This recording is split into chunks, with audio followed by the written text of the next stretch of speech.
Hi all, good evening. सबको मेरी आवाज क्लियर आ रही है क्या? Yes, sir. Okay, so how are you all?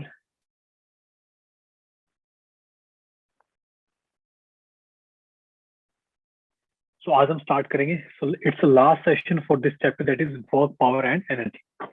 I hope सबको मेरी आवाज क्लियर आ रही है, सबको मेरी वीडियो दिखाई दे रही है। सो chapter name is it's work, power and energy. Last session में किसी को कोई भी डाउट, कोई भी क्वेश्चन अभी तक?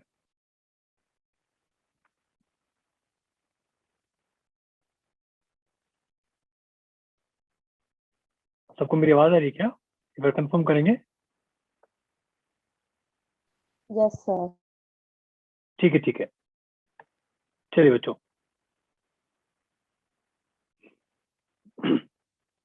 ओके, सो आज हम कुछ क्वेश्चन करेंगे एंड एक टॉपिक हम करने वाले हैं, दैट इज पावर। एक नया टॉपिक स्टार्ट करेंगे and work done by pseudo force, work done by pseudo force. ठीक है, ओके। सो यहाँ तक किसी को कोई भी डाउट, कोई भी क्वेश्चन? No, sir. चलिए, ओके। सो बच्चों, अगर आपको याद हो, relation between potential energy and work done, याद है? आपको याद है हमने एक टॉपिक हमने डिस्कस किया था, that is work done by conservative force. Work done by conservative force that is equal to negative of potential energy. याद है सबको? Yes, sir. ठीक है। एंड बच्चों, अगर ये इक्वेशन हम ऐसे लिखते हैं, that is force, that is it's conservative force, it's a conservative force dot ds dot, let's suppose it's s vector. Okay, so बच्चों, हमारी एक नई इक्वेशन आ सकती है। फॉर एग्जांपल, अगर हम इसको डिफरेंशिएट करते हैं, इस इक्वेशन को हम विद रिस्पेक्ट टू, अगर हम डिस्प्लेसमेंट के रिस्पेक्ट में अगर इसको हम डिफरेंशिएट करते हैं, for example let's differentiate this equation with respect to s, that is displacement. तो अपनी इक्वेशन क्या हो जाएगी?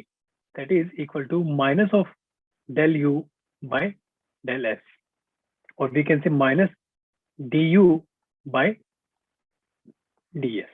हम ऐसे लिख सकते हैं क्या? किस किस को बात समझ आई अब तक? हमने कुछ भी नहीं किया, that is work done by conservative force that is equal to negative of change in potential energy. ये हमें ऑलरेडी पता है, याद करो, हमने कंजर्वेटिव के टॉपिक में हमने पढ़ा था ये, आई थिंक लास्ट क्लास में हमने पढ़ा था ये। Work done by conservative force is equal to change in, negative of change in potential energy.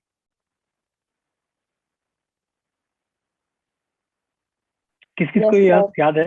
याद है, yes, sir. सबको याद है ना? हमने एमजी का, हमने उसका एग्जांपल लिया था, ग्रेविटी का। ठीक है, so work done by conservative force is equal to decrease in potential energy of the system. तो बच्चों, सिंपल सा फंडा है।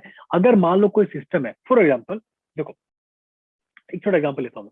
मान लो मैं ग्रेविटी की बात नहीं कर रहा, मैं बात कर रहा हूँ एक एक्सटर्नल फोर्स की बात कर रहा हूँ। फॉर एग्जांपल मान लो एक मास है, उसकी पोटेंशियल एनर्जी यहाँ पे कुछ यू आई है। अब मैंने इस पे कोई एक्सटर्नल फोर्स लगाया, मैंने क्या किया, इस पे कोई एक्सटर्नल फोर्स लगाया और उसको यहां से उठा के मैं यहां ले गया, इसकी पोटेंशियल एनर्जी अब हो गई यूएफ फाइनल। अब आप सोच के देखो ना, एक ऑब्जेक्ट ऐसे रखा था, उस पर मैं एक एक्सटर्नल फोर्स लगा रहा हूँ, माने मैंने ऊपर की तरफ फोर्स लगाया और उसकी डिस्प्लेसमेंट भी ऊपर की तरफ ही है, तो उस पर पॉजिटिव वर्क कर रहे हैं हम उस पर कुछ काम Yes, कर sir. रहे हैं, तो उसकी वजह से उसकी पोटेंशियल एनर्जी क्या होगी? चेंज, इंक्रीज होगी। हम लिख सकते हैं ना, दैट दिस पोटेंशियल एनर्जी, ये जो यहाँ तक इसको हमने पहुंचाया है, that UF will be equal to U I plus F external, sorry not F external, work done by external force.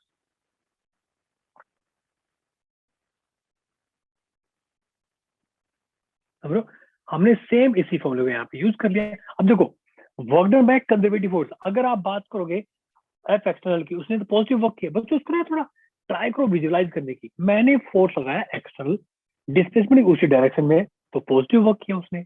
लेकिन आप ग्रेविटी की तरफ से देखोगे तो ग्रेविटी क्या भाई, ग्रेविटी डायरेक्शन नीचे है, डिस्प्लेसमेंट ऊपर हुई है, वो तो नेगेटिव वर्क कर रहा है।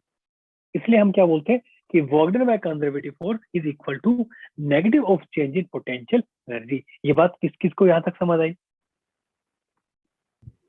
Yes, sir. अगर आप इसको विजुअलाइज कर पाओगे तो बहुत ही आराम से समझ पाओगे कि देखो ये ऑब्जेक्ट था, इसको उठा के यहाँ पे ले गया, अपने हाथ से लेके गया हूँ मैं। भाई ग्रेविटी का तो ग्रेविटी के लिए नेगेटिव वर्क है, क्योंकि ग्रेविटी नीचे लग रही है, डिस्प्लेसमेंट ऊपर है, नेगेटिव वर्क है।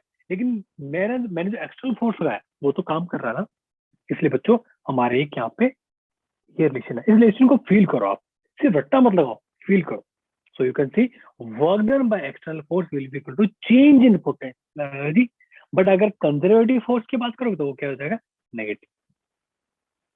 तो बच्चों ये रिलेशन भी होता है, ठीक है। Conservative force that is equal to its rate of change of potential energy with respect to displacement की बात कर रहा हूं मैं, ये नो टाइम। ये बात किस किस को समझ आ गई है? मैंने कुछ भी नहीं किया, जो कंजर्वेटिव हमने जो डेफिनेशन पढ़ी थी ना पोटेंशियल एनर्जी की, that is work done by any conservative force is equal to change in potential energy. ठीक है, इस पे एक क्वेश्चन ट्राई करते हैं। देखो बच्चों क्वेश्चन देखो क्या, question is the potential energy of a particle of mass 5 kg moving in xy plane is given by u equal to this and this. ठीक है, अब क्वेश्चन क्या है, if the particle start from rest from origin then speed of the particle at t is equal to 2 seconds is option A, option B, option C and option E। ये वाला try करो।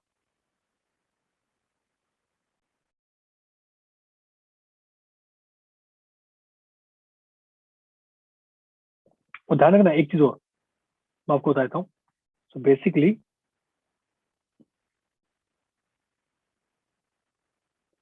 so FC is equal to, it's a partial differentiation of, we can also write like this, it's a partial differentiation of potential energy। बेटा mute करके रखो।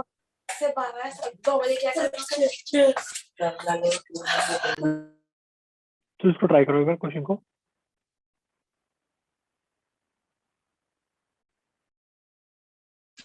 तुम्हारे diesel 2 घंटे पढ़ाया आपको? नेहा आप आपने फिर से म्यूट कर दिया, क्यों? वो देख देख किसको खा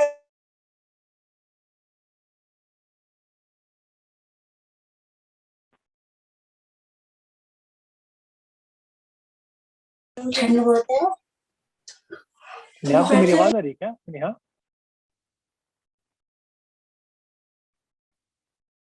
नेहा को मेरी आवाज आ रही है?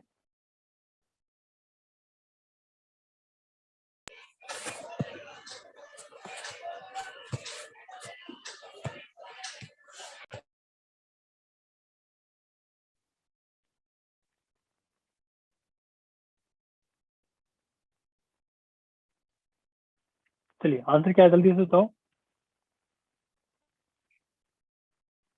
सर क्वेश्चन नहीं दिख रहा।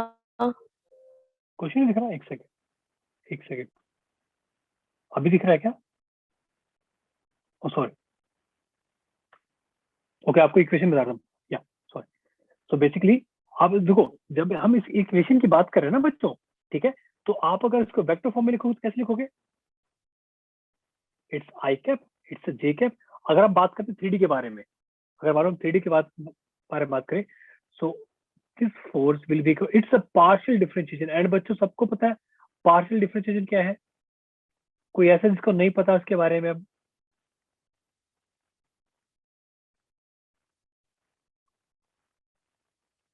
सबको पता नहीं इसके बारे में। So FC will be equal to partial differentiation of potential energy with respect to I cap, then del U divided by del Y J cap minus of del U divided by del Z K cap। ये बात सबको समझ आ गई? Yes, sir. चलिए, या question देखो, ये वाला करना पड़ेगा। Question I am repeating again, the potential energy of a particle of mass 5 kg moving in XY plane is given by U is equal to minus of 7x plus 24y joule, where x and y being in meter. If the particle starts from rest from origin, then speed of the particle at t equal to 2 seconds is option A, B, C and D. अब try करो, कुछ नहीं करना आपको, बस ये जो potential energy है ना, आपको ये वाली इक्वेशन यूज करनी है। मैं लिख देता हूँ, that is force on the particle will be, आपको ये वाली इक्वेशन यूज करनी है और वेक्टर फॉर्म में इसकी वैल्यू निकालनी है।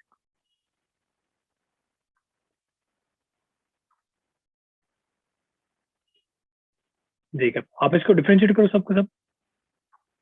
तो वो तो 7i cap plus 24j cap आ गया। बिल्कुल सही, बिल्कुल सही, बिल्कुल सही। अब इसके, अब आप उसकी वैल्यू निकालो, नेट वैल्यू। ये तो आपने किस में निकाला, आपने निकाला ये आई और जे में। इसका मैग्नीट्यूड कितना आ जाएगा दोनों का? अच्छा चलो निकालो इसको जल्दी। तो दोनों के स्क्वायर का सम, सॉरी, बिल्कुल सही, स्क्वायर का बिल्कुल सम सही। 100 तो होता है। वैल्यू कितनी आ जाएगी?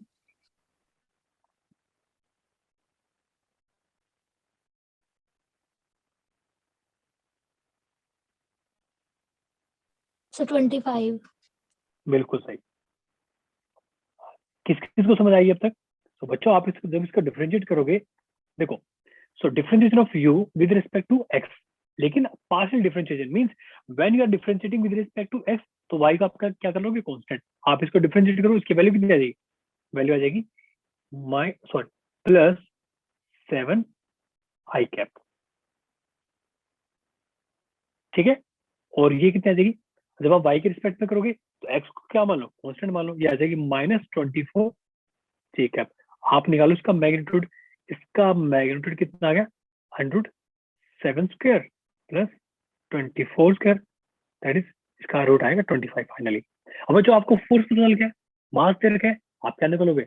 एक्सेलरेशन निकाल लो। तो एक्सेलरेशन कितना हो जाएगा? Force magnitude divide by mass. Force कितना है? 25, मास कितना है? 5 metre per second square. But हमें निकाली velocity at t equal to 2 second. So अगर आप सबको याद हो equation, first equation of motion, that is v is equal to u plus at। u कितना है? 0, because if particle start from rest, 0। Acceleration कितनी है? 5। टाइम कितना है? 2। Answer will be 10 metre per second square. किस किस को समझ आया? Yes sir. पक्का सबको समझ आया? यस किसी को सर। कोई डाउट यहाँ तक? सर। No sir. आया सबको समझ? ठीक है आगे चलते हैं। देखो, now next topic is work done. देखो बेसिकली हमने अब तक क्या सीखा था, आप सबको अगर याद हो, देखो, सो वर्क एनर्जी थ्योरम क्या बोलती है? That is work done by all the forces is equal to change in kinetic energy. ये बात किस किस को याद है? याद है सर। सबको याद है ना? ठीक है। अब देखो ऑल फोर्स में क्या कहते हैं, मान लो कोई एक्सटर्नल फोर्स नहीं है, हम लिख सकते हैं ना, work done by conservative force plus work done by non conservative force. इसको हम लिख सकते हैं ना, that is equal to change in kinetic energy, लिख सकते हैं। एंड बच्चों ध्यान रखना, ये जो वर्क एनर्जी थ्योरम है ना, अगर आपको सिर्फ ये वाला फॉर्मूला याद है बस, आप बाकी अपना हल्का सा आप अपना क्या बोलते हैं विजुअलाइजेशन, आप जब इसको आप किसी भी क्वेश्चन का आप जब विजुअलाइज करोगे ना, आप इसको आराम से निकाल सकते हो। ये जो चीज आपको बता रहा हूँ ना मैं, अगर आप चीजें याद रखोगे तो वेल एंड गुड है, आपका टाइम बचेगा। फॉर एग्जाम्पल अभी तक हमने क्या सीखा था, वर्क एनर्जी थ्योरम में work done by all the forces that is equal to change in kinetic energy, ठीक है। तो work done by all the forces, मैंने मान लिया कि एक्सटर्नल फोर्स नहीं है वहां पे, ठीक है, कोई एक्सटर्नल फोर्स नहीं है, सिर्फ कौन कौन से? Conservative, non conservative. And work done by conservative force is equal to change in potential energy, ये भी सबको याद होगा, negative of change in potential energy. So we can write work done by non conservative force which is equal to change in kinetic energy plus change in potential energy. किस किस को याद है ये? Yes sir. याद है सबको ये? यहाँ तक समझ आया क्या? Yes, sir. So we can say kinetic energy final plus potential energy final. आप इसको अलग कर लो, minus kinetic energy initial plus potential energy initial. हम बोल सकते हैं change in mechanical energy. So work done by non conservative force will be change in mechanical energy. ये आपको याद रखने की जरूरत नहीं है, बस आपको मैं बता रहा हूँ चीजें. किस किस को याद रख समझ आया? Yes sir. ठीक है, आपको बस एक ही फॉर्मूला याद रखना है कि work done by all the forces will be equal to change in kinetic energy. आपको बस वही याद रखना है, इसका आपको कुछ याद रखने की जरूरत नहीं है. पर हाँ, आपको क्वेश्चन समझ आने चाहिए, इसमें कुछ क्वेश्चन ट्राई भी करेंगे काउंट बारी. यहाँ तक क्लियर है क्या बच्चों? कुछ भी रट्टा मत लगाना प्लीज. मैं आपको सारी चीजें बता दूंगा. आपको ये भी अगर आप ये याद रखोगे ना कि work done by non conservative force is equal to change in mechanical energy. पता है क्यों? तो अगर मान लो नॉन कंजर्वेटिव फोर्स है ही नहीं, तो work done by non conservative force क्या जाएगा? जीरो. जीरो हो जाएगा ना. Sir. तो फिर देखो वही इक्वेशन आ गई ना. फिर याद करो, ये वो वाली इक्वेशन नहीं बन गई कि work done by conservative force is equal to change in kinetic energy. ये क्या होता है? माइनस डेल्टा यू होता है equal to change in kinetic energy. हमने लास्ट टाइम किया तो था ये वाला. तो यहाँ से कितना आ गया था? यहाँ से ये आ गया था ना, U final plus kinetic energy final which is equal to U initial plus kinetic energy initial. बच्चों देखो ध्यान रखना, मैं आपको कुछ नई बात नहीं बता रहा हूँ. सेम बातें बार बार रिपीट हो रही है. बस सब कुछ यहीं से निकल रहा है. सब कुछ ना इसी इक्वेशन से निकल रहा है. आ रहा सब कुछ समझ में? ठीक है. अगर कोई non conservative Yes, force sir. नहीं है तो चेंज इन मैकेनिकल एनर्जी कुछ होगा ही नहीं. आ रहा सब कुछ समझ? चलिए एक क्वेश्चन करते हैं इसके ऊपर. देखो एक क्वेश्चन है, find minimum compression in the spring so that block drops of. मतलब क्या है कि आपको इतना बताना है कि कितना कंप्रेशन होना चाहिए कि ये जो है ब्लॉक जो है सिर्फ जस्ट नीचे गिरे. यहाँ पे मतलब जस्ट पहुंचा है, मतलब कि जस्ट यहाँ तो बस ऐसे पहुंच के गिर जाएगा नीचे. और ये कोएफिशिएंट फ्रिक्शन क्या? म्यू है. कोएफिशिएंट फ्रिक्शन क्या बच्चों? म्यू. चलो इसको ट्राई करो.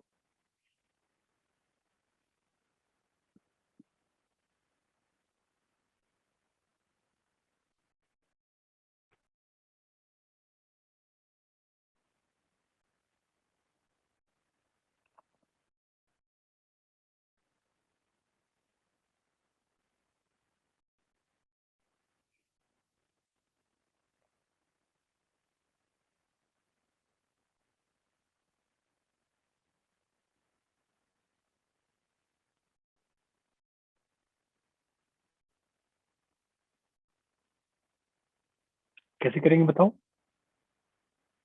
सिंपल सा है. अगर कुछ ना समझ आए ना, नहीं समझ आ रहा है इसमें कंजर्वेटिव है नहीं है, वैसे आप कंजर्वेटिव फोर्स लगा सकते हो सीधे सीधा. तो यहाँ पे सॉरी नॉन कंजर्वेटिव फोर्स है ना, आप लिख दो. आपको दोनों तरीके से करा देता हूँ. फर्स्ट क्या है?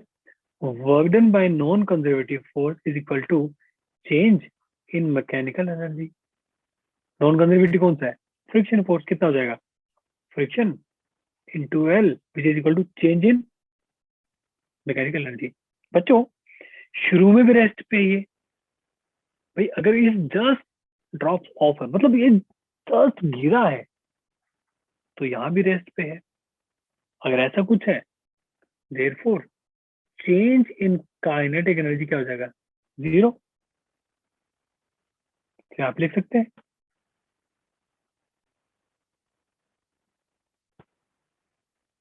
Zero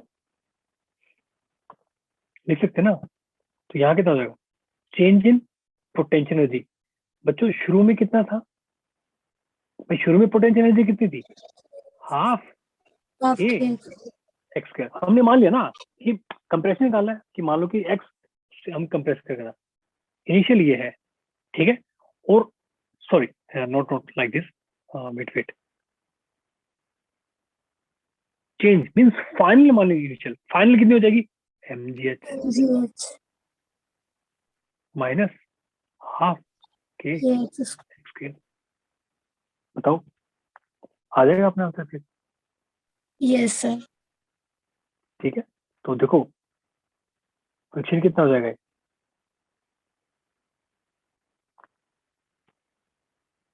work done by non conservative force कितना हो जाएगा,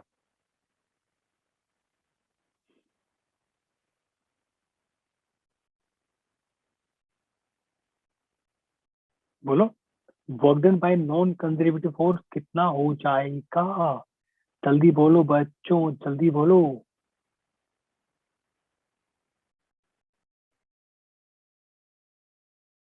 देखो कितना है, फ्रिक्शन कितना अपना, एम जी, एम जी है ना, ठीक है। मतलब फ्रिक्शन फोर्स क्या होता है, म्यू इंटू एन होता है, म्यू आगे negative L, that is equal to M G H minus half के एक्स। किस किस को समझ आ गया ये, yes sir सर एक बार फिर से बता दो। देखो इसका आपको आपको दोनों तरीके बताऊंगा मैं। एक तो आपको आप फील भी कर सकते हो, फील देखो कैसे करना है, मैं आपको बता देता हूँ।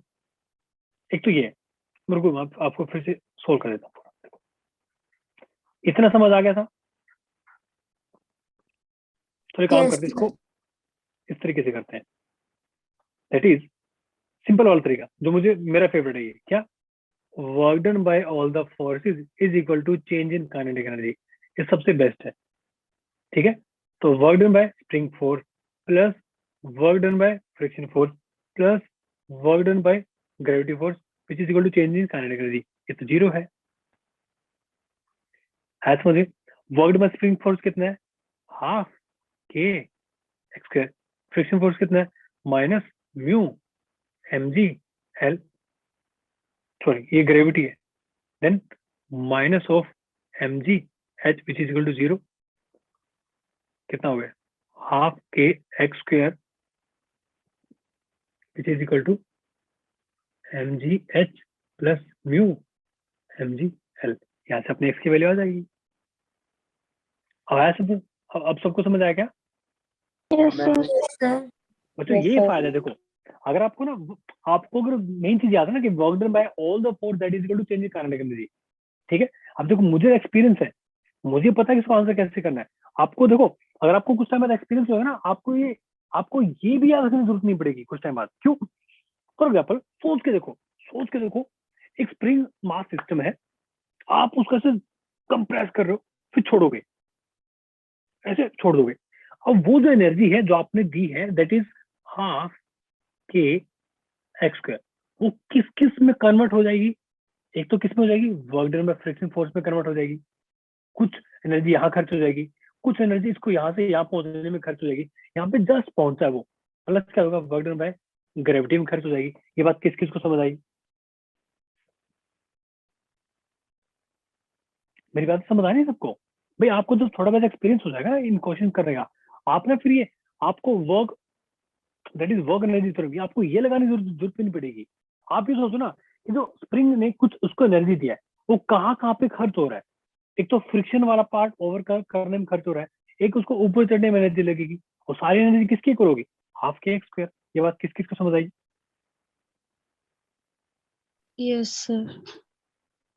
समझो। बाकी देखो ये तो सबसे इंपॉर्टेंट है, आप बस ये याद रखो। हाँ लेकिन ये याद रखना कि फोर्स कौन कौन से यहाँ पे अवेलेबल है। आप सोच के देखो ना कौन कौन से फोर्स लग रहे हैं, एक तो अपना क्या स्प्रिंग फोर्स है, एक फ्रिक्शन फोर्स है, एक अपना ग्रेविटी फोर्स है। आया समझ में, आगे चले। yes किसी को डाउट यहाँ पे, तो बस यहाँ से निकालो अपना सीधा सीधा, एक्स की वैल्यू कितनी आ जाएगी, x will be equal to under root of 2 into m ji h plus mu m g l divide by k. बस हो गया अपना।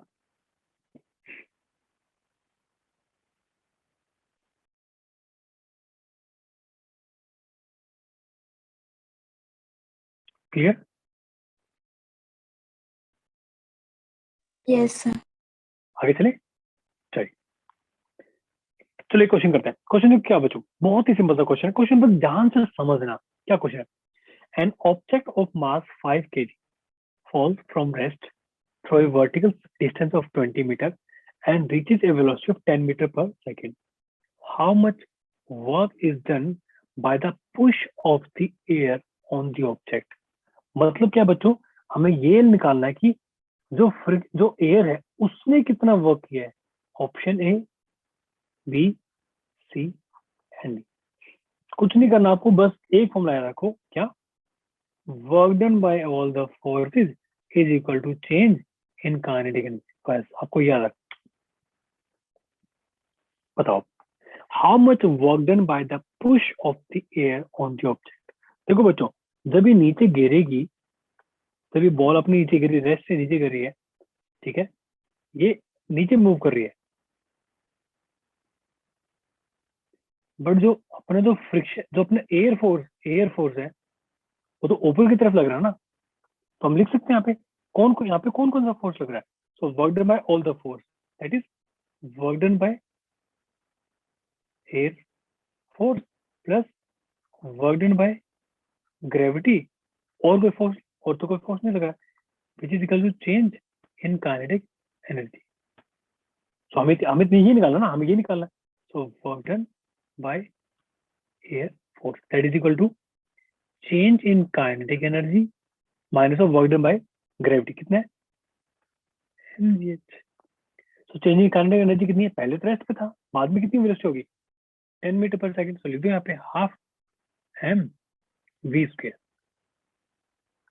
Minus m c H.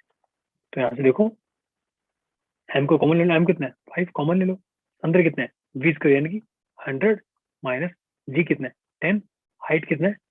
20, कितना गया? 2.5 इंटू माइनस 100 तो minus option 100, sorry sir option A है answer. हाँ wait let me check, minus 250 joule. Wait हमने कुछ तो मिस कर दिया, रुको। एमजीएच क्या कह रहे हो?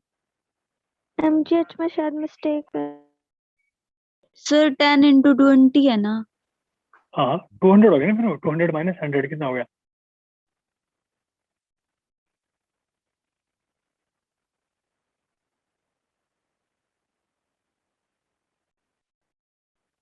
ओह सॉरी वेट, मैंने हाफ कॉमन ले लिया यहाँ पे, यस सर। ठीक है। हाफ कॉमन लेंगे तो अंदर फिर 1 और 2 करना पड़ेगा, तो कितना हो गया? ये अपना हो गया 400, कितना हो गया ये अपना? एक मिनट में यहाँ पे फिर से कर देता हूँ, रुको। ज्यादा कोई बड़ी मिस्टेक नहीं है, मैंने क्या कर दिया, मैंने ना हाफ और एम दोनों कॉमन एक साथ ले लिए। देखो कौन है, मैं यहाँ पे लिख देता हूँ, देखो एम इन कॉमन लेंगे, एम कितना है? 5 है, अंदर कितना बचेगा? वी स्क्वायर बाय 2, वी कितना है? 100 बाय 2 माइनस ये कितना है? 200, कितना हो गया? 5 into minus 150, answer will B minus 750 joule.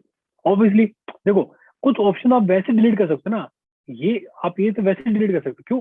आप सोच के देखो ना, नीचे गिर रही है बॉल, नीचे जा रही है, एयर फ्रिक्शन ऊपर लग रही है, समझ रहे हो? ऐसे ऊपर लग रही है, एंगल कितना होगा? 180 डिग्री। तो पॉजिटिव तो हो ही नहीं सकता, पॉजिटिव तो हो ही नहीं सकता, ठीक है। Okay sir. आगे चले, यस सर। चलिए now next topic is work done by pseudo force. बच्चों सोच के देखो, अभी तक हमने जितनी बातें की थी, हमने सारी बातें कहाँ की थी कि हम एक इनर्शियल फ्रेम से सब कुछ ऑब्जर्व कर रहे हैं। इन केस अगर वहां पे सूडो फोर्स भी हो, मींस एक ऐसा प्लेटफॉर्म हो जहाँ पे अपना जो ऑब्जेक्ट है वो एक्सेलरेटेड मोशन में हो। फॉर एग्जाम्पल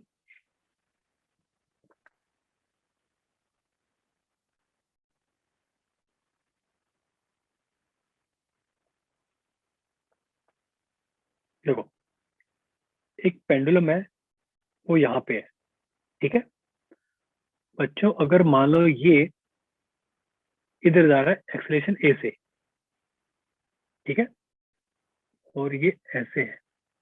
अगर मान लो कोई बंदा बाहर खड़ा है,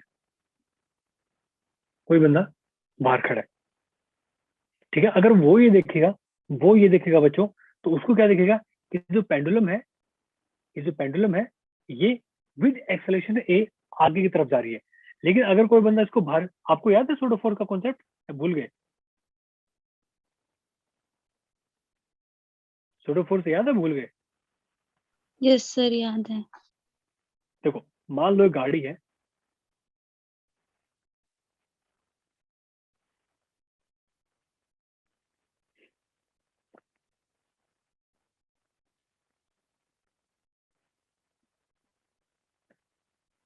सूडोफोर्स कैसे होता था? एक बंदा बाहर खड़ा है और एक बंदा अंदर खड़ा है, ठीक है।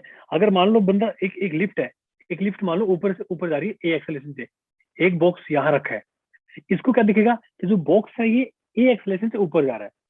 हम किस पे क्या लिख सकते हैं, याद है? Normal action force mg force, so n minus mg which is equal to ma। लेकिन जो बंदा अंदर खड़ा है, जो बंदा ये तो मान लो a है, a के रिस्पेक्ट में ये हो गया, ये मान लो b है, b क्या देखेगा कि मेरे रिस्पेक्ट में ये जो मास है ये तो रेस्ट पे है, ठीक है, रेस्ट पे। तो ये क्या करेगा इसके अकॉर्डिंग। अब देखो ये बंदा क्या है, ये नॉन इनर्शियल फ्रेम से एक मोशन ऑब्जर्व कर रहा है। उस केस में हम क्या करते थे बच्चों, अगर मान लो ये ऊपर तरफ लग रहा है एक्सेलरेशन, हम एक सूडो फोर्स नीचे लगा देते थे। तो यहाँ पे क्या हो जाता था, n is equal to mg plus ma। दोनों में बात सेम ही है, ये बात सबको याद है। अब बच्चों अगर मान लो ऐसा कुछ है, एक ऐसा प्लेटफॉर्म है जहां से हम एक मोशन ऑब्जर्व कर रहे हैं या फिर हम वर्क डन ऑब्जर्व कर रहे हैं, तो उस केस में बच्चों again same concept, that is work done by all the forces will be equal to change in kinetic energy. लेकिन इस बार काइनेटिक एनर्जी हम बच्चों नॉन इनर्शियल फ्रेम के रिस्पेक्ट में ही देखेंगे। कॉन्सेप्ट बिल्कुल सेम है, that is work done by all the force which is equal to change in kinetic energy. But इस बार क्या हो जाएगी, relative, means kinetic energy of the system with respect to non inertial frame. ये बात किस किस को समझ आ गई?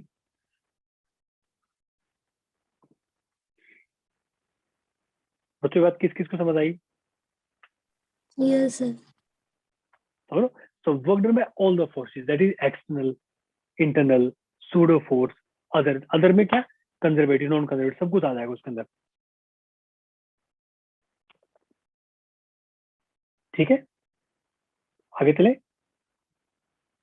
तो थोड़ा क्वेश्चन करते हैं। देखो बच्चों क्वेश्चन क्या है, a pendulum of mass m and length l is suspended from the ceiling of a trolley, starts with a constant acceleration a in the horizontal direction as shown.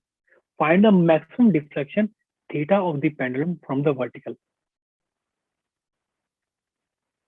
देखो कैसे करेंगे, मान लो ये है थीटा, ठीक है, ये थीटा। बच्चों अगर ये थीटा है और ये लेंथ एल है, हम बोल सकते हैं ये लेंथ कितनी हो जाएगी, एल कॉस थीटा, ठीक है, और ये कितना हो जाएगा,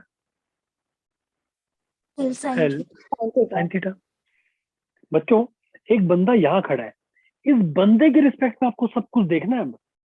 अगर आप सूडो फोर्स का कॉन्सेप्ट अप्लाई करने वाले, सूडो फोर्स क्या है भाई, अगर एक्सेलरेशन इस पे ए आगे की तरफ है तो जो सूडो फोर्स इस पे पीछे लग रहा होगा एम ए, ये बात सबको पता है।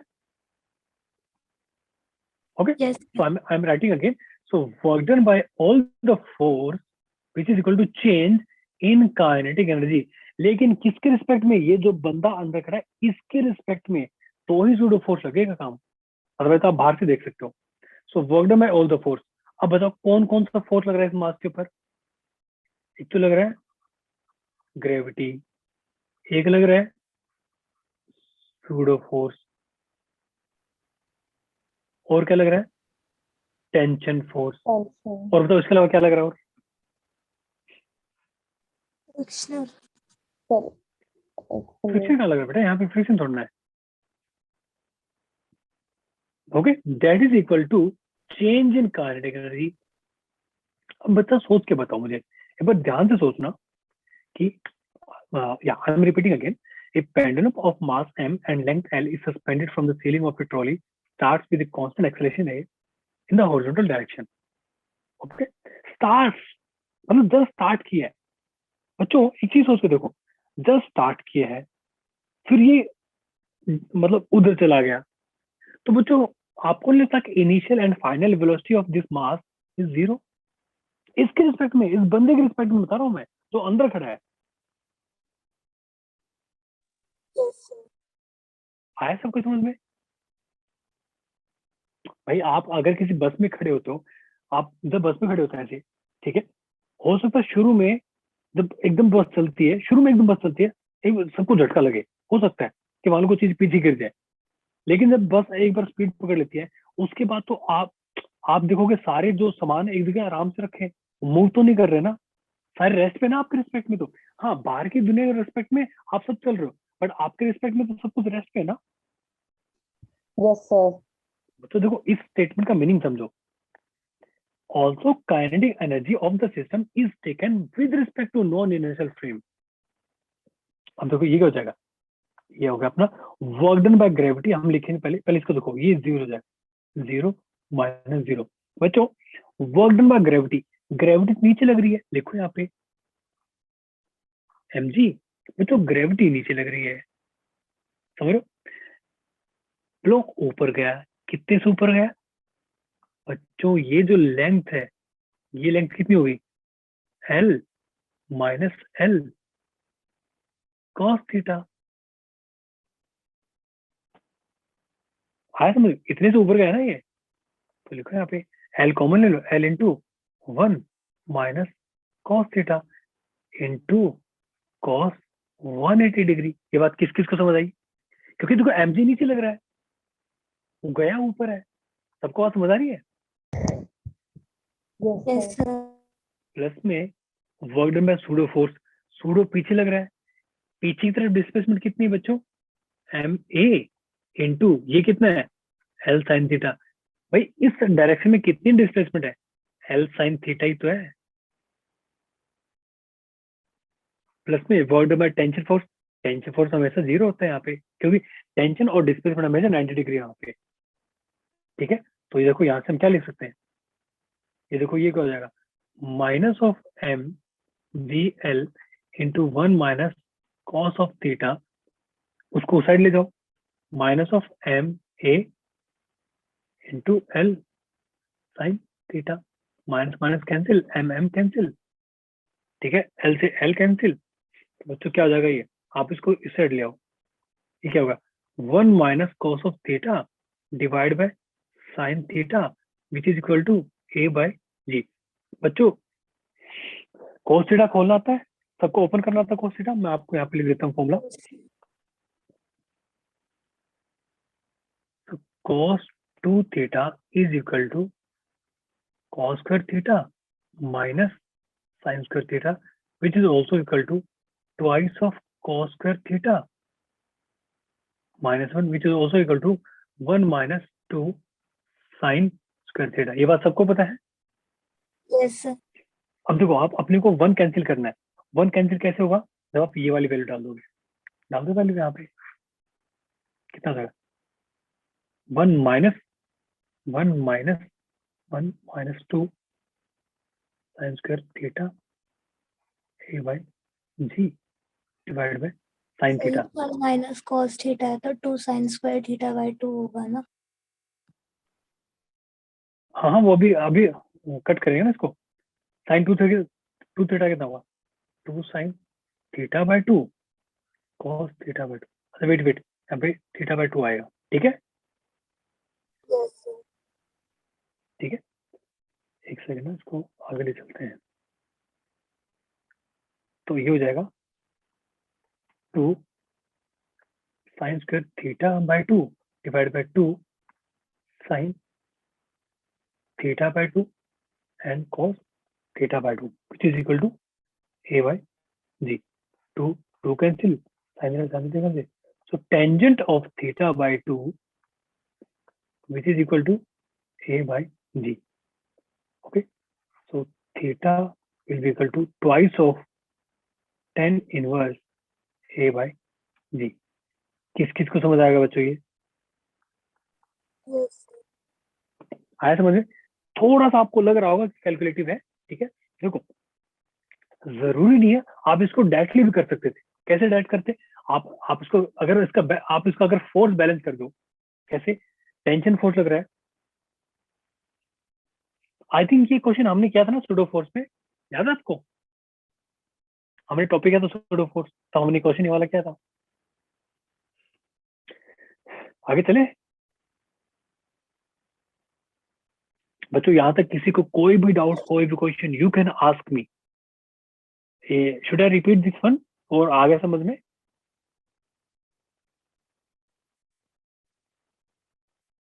Yes. सबको मेरी आवाज क्लियर आ रही है क्या? चलिए ओके, एक क्वेश्चन करते हैं। क्वेश्चन को क्या बच्चों, बहुत ही सिंपल सा क्वेश्चन, ध्यान से समझना। क्वेश्चन क्या है? The elastic energy stored in the spring in the equilibrium position of the block is, ये वाला क्वेश्चन को जल्दी से, सिंपल सा क्वेश्चन। हमें बतानी है कि कोई अगर मान लो एक ऐसा सिस्टम है जिसके एक स्प्रिंग है जिसका फोर्स कांस्टेंट कितना है, स्प्रिंग कांस्टेंट कितना है, 100 न्यूटन पर मीटर, उस पर एक मास लटक रहा है और जो पूरा सिस्टम एक्सेलरेशन जी से ऊपर की तरफ जा रहा है,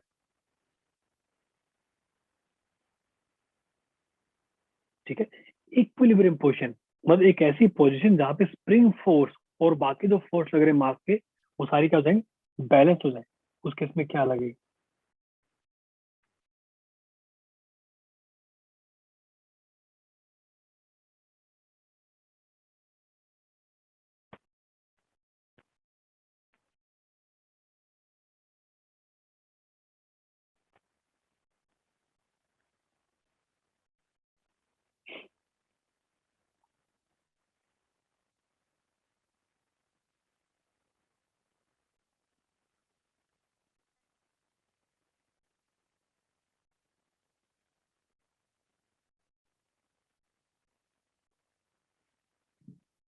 बच्चों कैसे करेंगे इसको, उसमें बताओ।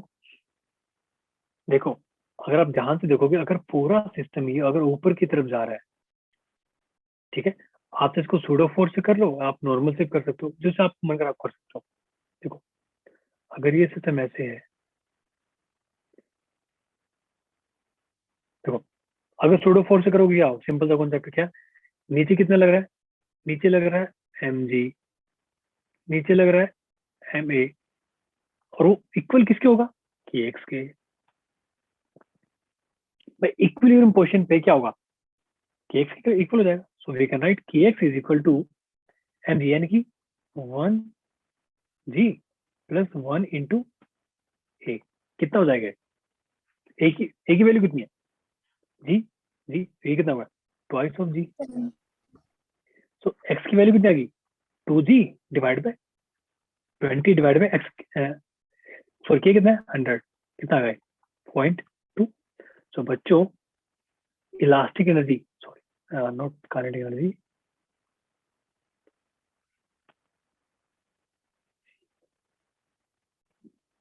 स्प्रिंग एनर्जी लिख लो। कितना हो जाएगा? हाफ के एक्स स्क्वायर। हाफ के कितना है? 100, एक्स कितना है? 0.2, 0.2 का स्क्वायर कर दो। कितना आंसर कितना गए? 2 जूल। किस किस को ये बात समझ आई अभी तक? Yes, sir. पक्का समझ आया सबको? किसी को डाउट? No, sir. आगे चले फिर। चले तो वो जो नेक्स्ट टॉपिक है पावर, कौन बताएगा? What is power? Per gun per unit time. देखो बच्चों, पहली बात हम टॉपिक पढ़ क्यों रहे हैं। मान लो एक छोटा सा आपको एग्जांपल लेता हूँ। देखो मान लो एक बंदा है, उसने क्या किया, इस मास को वो ए पॉइंट से बी पॉइंट पे लेके गया, ठीक है? डिस्टेंस मान लो डी है, डी डिस्टेंस है दोनों के बीच में। ठीक है, एक बंदा है, उसको यहाँ से यहाँ लेके गया, कितने टाइम में लेके गया, मान लो 100 सेकंड में लेके गया, 100 सेकंड में यहाँ से यहाँ लेके गया। सिमिलरली एक दूसरा बंदा है, उसने क्या किया, सेम मास को इधर से इधर लेके गया, सेम फोर्स से, फोर्स क्या था, सेम फोर्स लगाया उसने, ठीक है।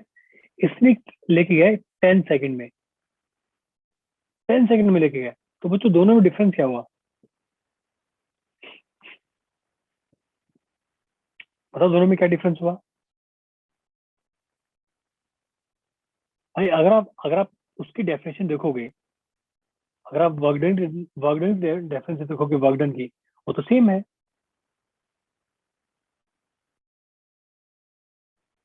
मेरी बात समझ आ रही है सबको? अगर आप देखो वर्क डन कितना है, फोर्स इनटू डिस्प्लेसमेंट, तो फोर्स तो दोनों केस में सेम है, तो फिर फर्क कहाँ हुआ?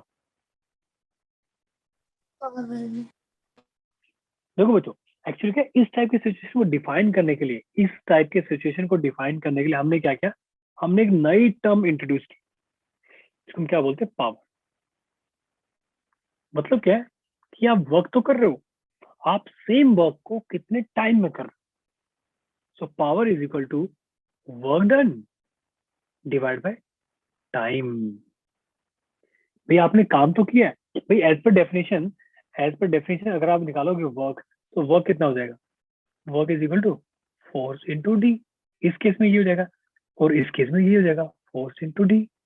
सेम ही तो है, वर्क तो दोनों सेम क्या है, लेकिन बात टाइमिंग की है।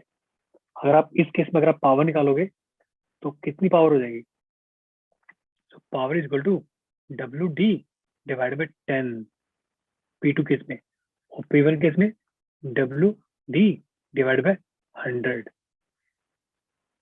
तो 10 टाइम्स फास्टर इसने ज्यादा काम किया है सेकंड वाले ने। ये बात किस किस को समझ आई यहां तक? किसी को डाउट इस चीज में? तो बच्चों, No, sir. Power is it's rate of doing work. Power is it's rate of doing work, कि आप जो काम कर रहे हो किस रेट से कर रहे हो। ओके, सो नाउ अगर हम एवरेज पावर की बात करें, so average power is equal to total work done divide by total time taken.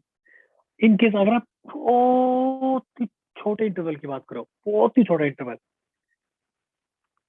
तो छोटा सा इंटरवल dt। अब छोटे इंटरवल में तो छोटा सा काम होगा ना, dw। इसको हम क्या बोलते हैं, instantaneous power. So p instantaneous, that is dw by dt। किस किस को यहां तक समझ आ गया?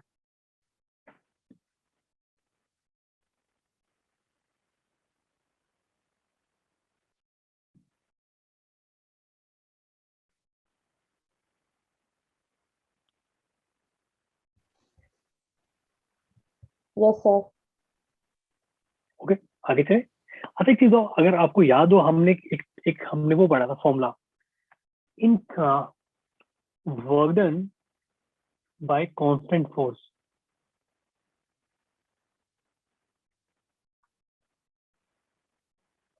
याद है? सो क्या था, so work done is equal to it's dot product of force vector and displacement vector.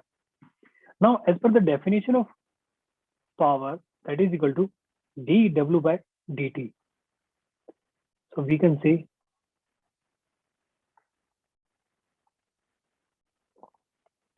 now if force is constant, अगर force जो है constant है, constant, in that case we can say power will be equal to, it's a differentiation of ds by dt, that is equal to, so बच्चों power will be dot product of force into velocity for constant force, for constant force। किस किस को ये बात समझ आ गई? Yes, sir. Yes, sir. पक्का समझ आ गई? कोई डाउट तो नहीं है?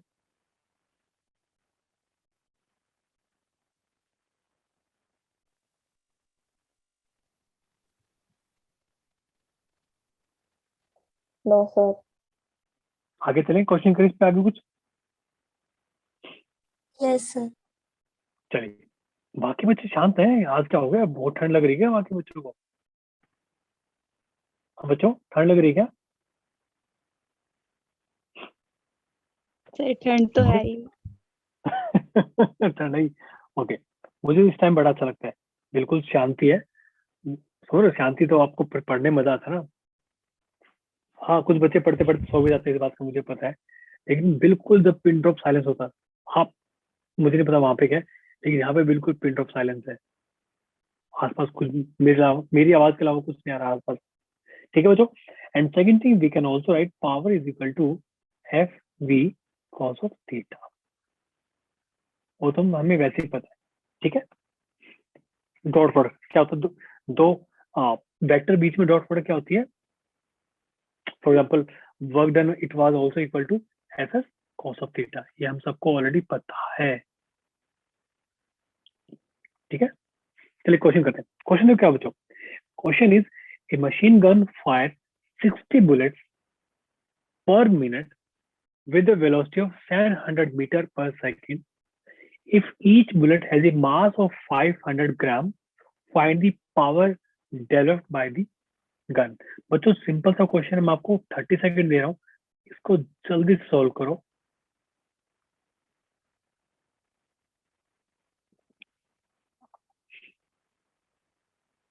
चलो इस क्वेश्चन को ट्राई करो एक बार।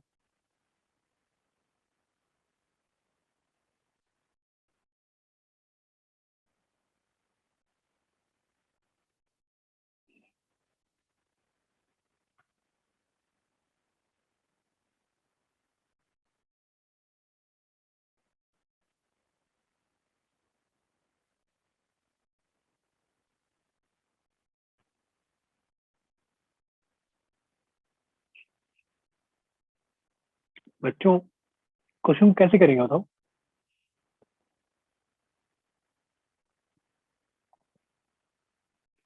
देखो एक बार ध्यान से सुनना, क्वेश्चन ये ना हल्का सा इनडायरेक्ट क्वेश्चन है।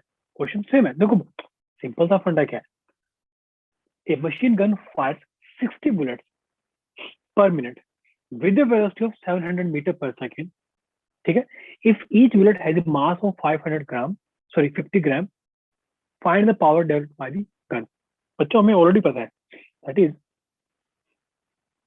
power is dw by dt. ठीक है? तो इसको हम कैसे रिलेट कर सकते हैं? सोचो, गन ने कुछ वर्क किया, गन ने कुछ वर्क किया तभी तो बुलेट्स वेलोसिटी में आई। हम लिख सकते हैं ना, अगर आपको याद हो, work done by all the forces is equal to change in kinetic energy. ये बात किस किस को पता है? Yes, sir. तो यहाँ पे क्या इनिशियल काइनेटिक एनर्जी 0 थी, तो हम बोल सकते हैं work done by gun is equal to final kinetic energy. Therefore power is equal to d by dt kinetic energy final. ये कितना हो जाएगा? Half m v square 1 by d by dt। तो बच्चों एक चीज मुझे तो बताओ, वेलोसिटी तो कांस्टेंट है, लेकिन जो मास है, अगर मास निकाले हम लिख सकते हैं इसको half dm by dt into v square. क्या इसको हम ऐसे लिख सकते हैं क्या? 60 बुलेट्स पर मिनट, तो एक सेकंड में कितनी बुलेट है? एक। तो dm बाई dt कितना हो गया? 1 बुलेट पर सेकंड। ये बात किस किस को समझ आई? तो कितना हो जाएगा देखो, dm बाई dt यानी कि 1 बुलेट पर सेकंड है, और 1 बुलेट का मास कितना है? 50 ग्राम। लिख दो 50 डिवाइड बाय 1000, इसको हमने केजी में कन्वर्ट कर लिया, इंटू वी कितना है? 700 स्क्वायर। कितना हुआ ये हो जाएगा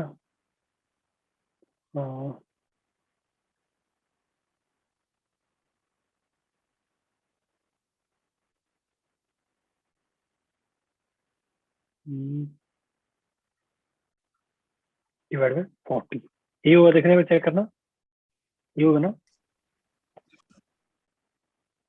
आप इसको बस कर दो, आंसर कितना आएगा, आंसर बना देगा फर्स्ट 12250। ये क्वेश्चन किस किस को समझ आ गया है? Clear sir.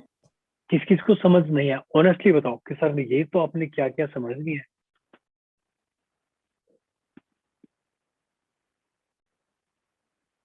आगे सबको समझ में,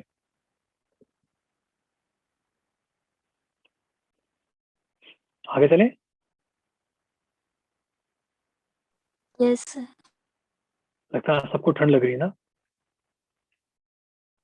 चलिए एक छोटी इक्वेशन के बारे में बात करते हैं। देखो बच्चों, मान लो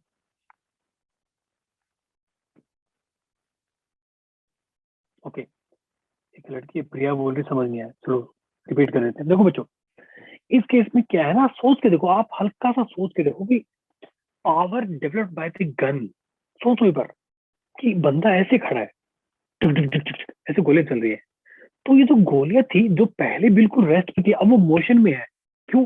क्योंकि गन ने कुछ उस पर वर्क किया, और पावर फॉर्मूला क्या था, डी डब्ल्यू बाई डी टी। और हमें सामने हमें पता है work done by all the forces will be change in kinetic energy. जो बुलेट्स की काइनेटिक एनर्जी कितनी थी पहले, पहले तो 0 थी, फाइनल कितनी होगी, उस वेलोसिटी में मेजर की है। सो वर्क डन में अब यहाँ पे ना सिर्फ एक है गन, सिर्फ गन के अलावा और कोई वर्क नहीं कर रहा है बुलेट्स के ऊपर। So work done by gun is equal to change in kinetic energy, that is kinetic energy final. ठीक है, तो पावर क्या क्या हो जाएगा, डी डब्ल्यू बाई डी टी, और डब्ल्यू क्या था, वर्क डन बाय गन कितना है, के इंटू के ई फाइनल। तो यहाँ से आंसर आ जाएगा। अब आया समझ में? ठीक है बच्चों, सोच के देखो, मान लो कि एक अपना पंप है, एक ऐसे पंप है,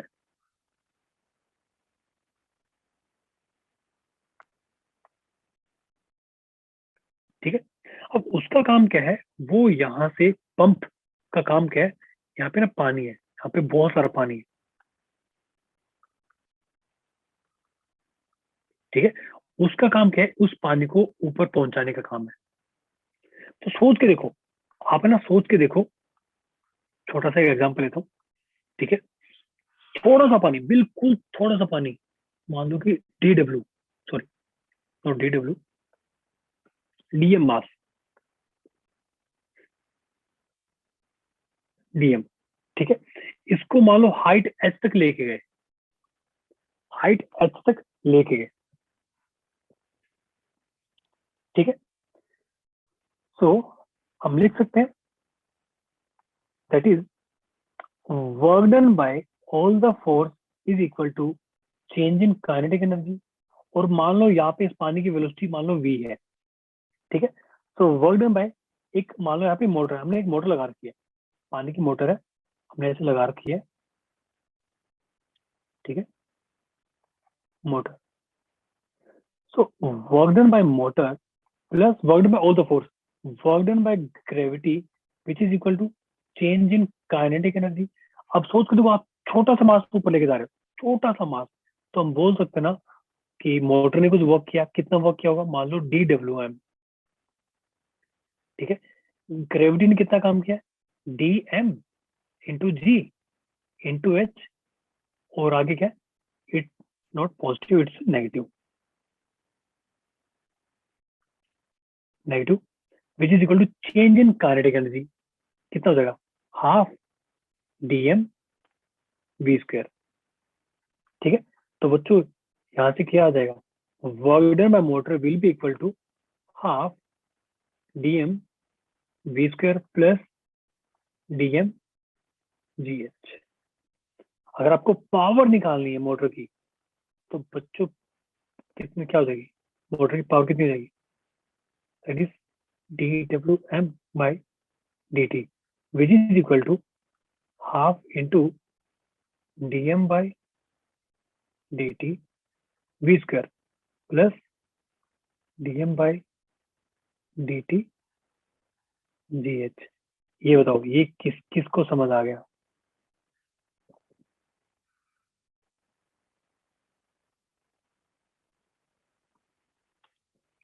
किसको समझ आ गया? आ गया सर। पक्का समझ आ गया सबको? किसी को डाउट यहाँ तक कोई भी क्वेश्चन?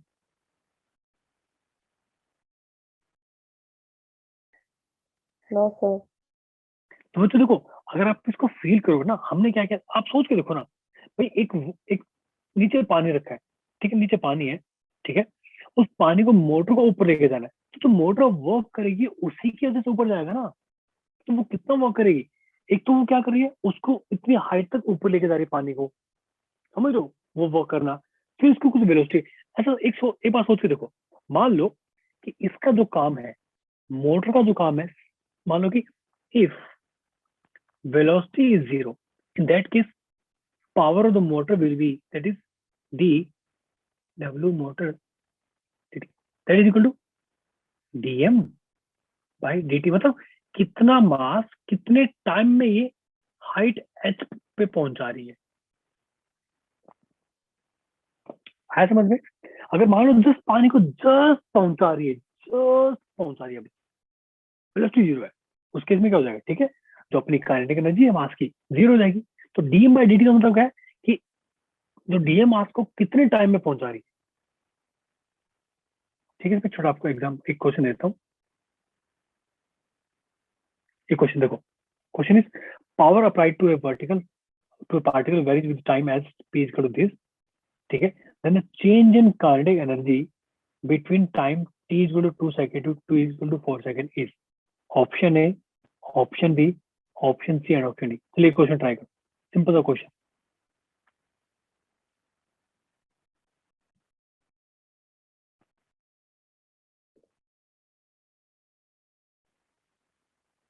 कैसे करोगे बच्चों? याद करो, power is equal to d डब्ल्यू by d T.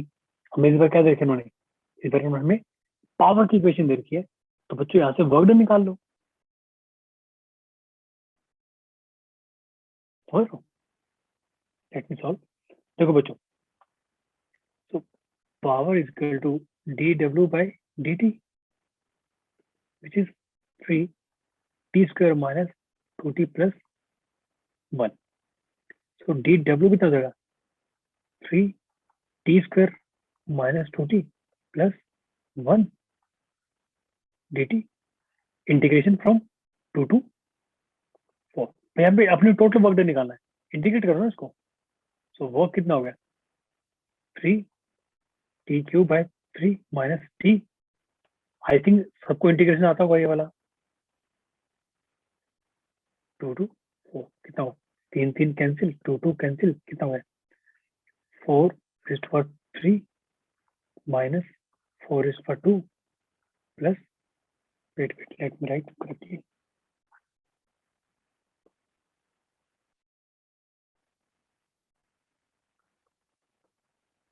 plus 4 minus 2 raised for 3 plus 2 raised for 2 minus 2।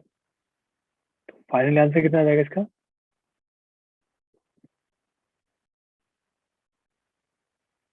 64 minus 16 plus 4 minus 8 plus 4 minus 2।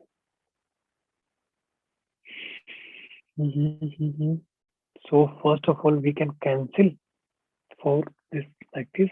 तो ये कितना हो गया? 64 minus 18 यानी कि 46। एंड बच्चों याद करो, work done by all the force is equal to change in kinetic energy. तो आपने को यही भी निकालना है, चेंज इन काइनेटिक एनर्जी कितना जाएगा? 46 46 joule. joule। Answer will be a. आया सबको समझ में? I hope Yes it's clear. sir। ठीक है, तो जो टाइम भी हो गया, यहाँ तक बच्चों किसी को कोई डाउट, कोई question you can ask me, और एवरीथिंग इज क्लियर।